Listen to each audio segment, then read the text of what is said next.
খবরদার বুবলাই, এমন কোনো কথা বলো না যাতে সকলের সামনে প্রকাশিত হয় যে তুমি অশিক্ষিত। চার পাতে ইংরেজি পড়েছো না, ভালো স্কুলে পড়েছো, ভালো কলেজে পড়েছো, ভালো জায়গায় চাকরি করতে যাও তুমি, মানুষ তো হতে পারোনি। একদম চুপ করে দাঁড়িয়ে থাকো, যদি আর বাজে কথা বলো না, হয় এই বাড়িতে তুমি থাকবে, না এই বাড়িতে আমি থাকবো। থাকবো না, আমি এখানে থাকবো না, আমি চলে যাবো এই বাড়ি ছেড়ে। দাদা চলে যাবো। আর অশান্তি করিস না, চুপ কর। কি করছো? চলে যাবো, আমি চলে যাবো না, আমি থাকবো না এখানে, চলে যাবো। চুপ করো, মাথাটা ঠান্ডা করো। উফ, মা, নতুন বাবুর খোঁজ পেলে? অনেকবার ফোন করেছিলাম তোমাদের, ফোন তোলোনি তোমরা। আমরা বাসে ছিলাম রে, তাই শুনতে পাইনি।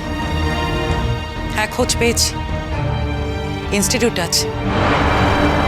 কাকিমা, নতুন কাকু কি পার্মানেন্টলি এই বাড়ি ছেড়ে চলে গেল? চলে যেতে চাইছিল রে, আসতেই চাইছিল না, কিন্তু আমি বেঁচে থাকতে তো তেমনটা আমি হতে দিতে পারি না। মানুষটার কাছ থেকে সমস্ত কিছু কেড়ে নিয়ে তারপর তাকে ছিবড়ে করে রাস্তায় ছুঁড়ে ফেলে দিতে আমি তো পারবো না। এমন শিক্ষা হয়তো আমার ছেলে পেয়েছে, আমার তো এমন শিক্ষা নেই। সেজন্য নতুন ঠাকুরপোকে আমি দিব্যি দিয়েছি, আজ ইনস্টিটিউট থেকে যেন সে বাড়ি ফেরে।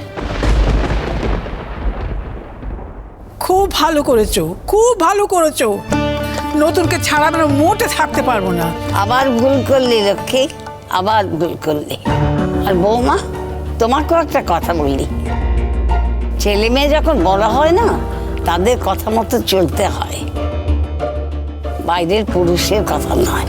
আপনি আমার থেকে বয়সে অনেক বড়, আমার সম্মানীয়, বয়স জ্যেষ্ঠ।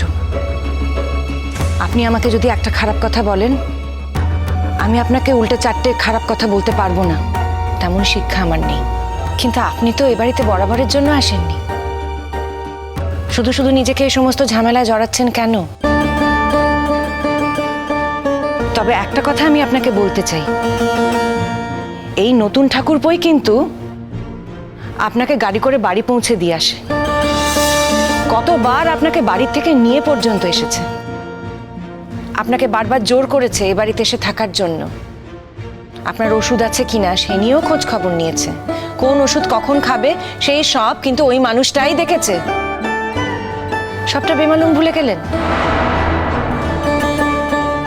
আরো একটা কথা শুনুন বড় মাসিমা, আমার ছেলেমেয়েরা যদি আমাকে অযৌক্তিক কথা বলে, সেগুলো শুনতে কিন্তু আমি বাধ্য নই।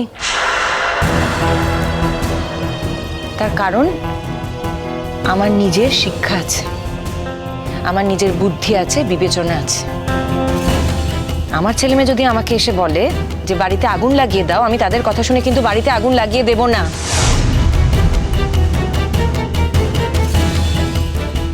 সেজন্য এসব নিয়ে আপনি চিন্তা করবেন না বড় মাসিমা, আপনি নিশ্চিন্ত থাকুন।